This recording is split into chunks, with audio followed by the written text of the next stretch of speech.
Operation Sindoor పేరుతో భారత్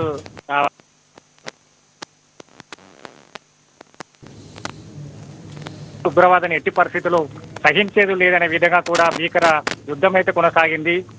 ఈ ఏదైతే 4 రోజుల పాటు ప్రత్యక్ష పాక్కు సంబంధించి కూడా ఏదైతే భారత్ సంబంధించిన సరిహద్దు ప్రాంతాలైన కాశ్మీర్ తో పాటుగా పంజాబ్ ప్రాంతాల్లో కూడా భీకరంగా డ్రోన్స్ కావచ్చు, మిసైల్స్ ప్రయోగించింది. ఒకవైపు సామాన్య ప్రజల పైన కూడా కాల్పులకు తెగబడ్డ నేపథ్యం కనిపించింది. ఒకవైపు భారత్ కు సంబంధించి కూడా ముందు నుంచి కూడా భారత్ ఆపరేషన్ సింధూర్ ని ఎప్పుడైతే మొదలు పెట్టిందో ఆకస్మికంగా దాడులు చేసింది. అర్ధరాత్రి వేళ నుంచి కూడా పాక్కి బుద్ధి చెప్పే విధంగా, ఎందుకంటే గతంలో ఏదైతే పెహల్గావ్ ఘటనకు సంబంధించి కూడా ప్రతీకార చర్యగా కూడా భారత్ తీసుకుంది. సామాన్యులను ఒక ఉగ్రవాదులు వచ్చి బహిరంగంగా కాల్చివేయడం పట్ల కూడా దేశమంతా కూడా నిబ్బరిపోయిన పరిస్థితులు నెలకొని దీనిపైన కూడా ప్రత్యేకంగా చర్యలు తీసుకోవాలంటే కూడా డిమాండ్ వెలువెత్తిన నేపథ్యంలో కేంద్ర ప్రభుత్వం ఆపరేషన్ సింధూర్ ని మొదలెట్టింది. ఇక దీంట్లో భాగంగా 4 రోజుల పాటు కూడా భీకర యుద్ధం చెలరేగిన నేపథ్యం ఉంది. పాక్కు సంబంధించి కూడా కవ్వింపు చర్యలకు ఎప్పటికప్పుడు తగిన బుద్ధి చెప్తూ కూడా భారత్ త్రివిధ దళాలు ఎప్పటికప్పుడు కూడా కాల్పులు జరిపాయి.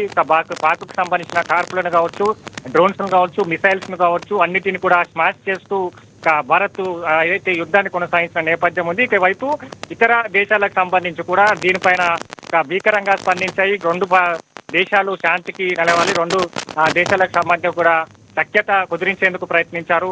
దీంట్లో భాగంగానే ఈ రోజుకు సంబంధించి అంటే దాదాపుగా 48 గంటలకు సంబంధించి కూడా ఏదైతే అమెరికన్ ప్రెసిడెంట్ ట్రంప్ కు సంబంధించి కూడా ఆయన ఇరు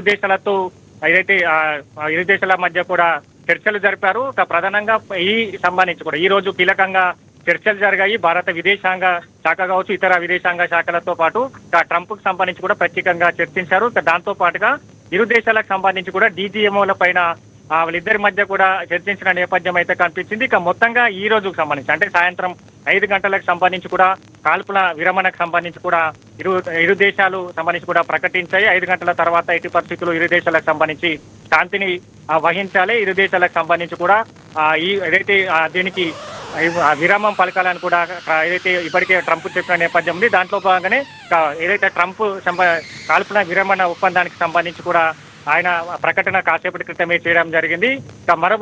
ఒకవైపు దీన్ని సంబంధించి కూడా ట్రంప్ కు సంబంధించి చెప్పినప్పటికీ కూడా భారత్ కు సంబంధించి కూడా మరోసారి ఉగ్రవాదులకు సంబంధించి కూడా భారత్ లో ఉగ్రవాదుల దాడి కొనసాగుతూ ఇది భవిష్యత్తుకు సంబంధించి కూడా యుద్ధ ప్రతిపాదనగా దాడులు చేస్తాం, యుద్ధ చర్యగా దాడులు చేస్తాం, ఎట్టి పరిస్థితుల్లో ఉగ్రవాదాన్ని సహించేది లేదని కూడా ప్రధాని మోడీ చెప్పడం జరిగింది. మరోసారి ఉగ్రవాదులు భారత్ లోకి వెళ్లి వచ్చిన ఒకవైపు భారత్ కు సంబంధించిన ఏదైతే బార్డర్స్ కు సంబంధించి కూడా దాడులు చేసినా కూడా ఎట్టి పరిస్థితుల్లో కూడా మేము ఉగ్ర చర్యగా భావిస్తాం.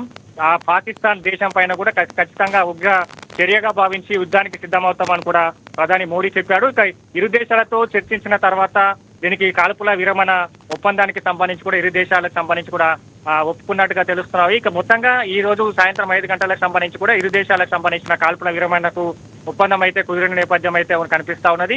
ఇక దీనికి 48 గంటలకు సంబంధించి కూడా సంప్రదింపులు జరిపాయని కూడా ట్రంప్ కాసేపటి క్రితమే ఆయన సోషల్ మీడియా ద్వారా కూడా వెల్లడించడం జరిగింది. ఇరు దేశాలకు సంబంధించి ఎప్పటికీ సహాయ సహకారాలు అందిస్తాం, ఏదైతే ఉగ్రవాదాన్ని కూడా సహించము, ఇరు దేశాలకు సంబంధించి కూడా ఎప్పుడైతే ఉగ్ర దాడులకు పాల్పడతారో ఆ దేశానికి అండగా నిలబడతామని కూడా ఆయన పేర్కొనడం జరిగింది. మొత్తంగా అంటే 4 రోజుల పాటు ఒక ఉద్రిక్త వాతావరణం చోటు చేసుకుంది. కాల్పులకు సంబంధించి కావచ్చు, ఒకవైపు భారత పౌరులకు సంబంధించి కూడా రక్షణ కల్పించే విధంగా త్రివిధ దళాలు పోరాడాయి.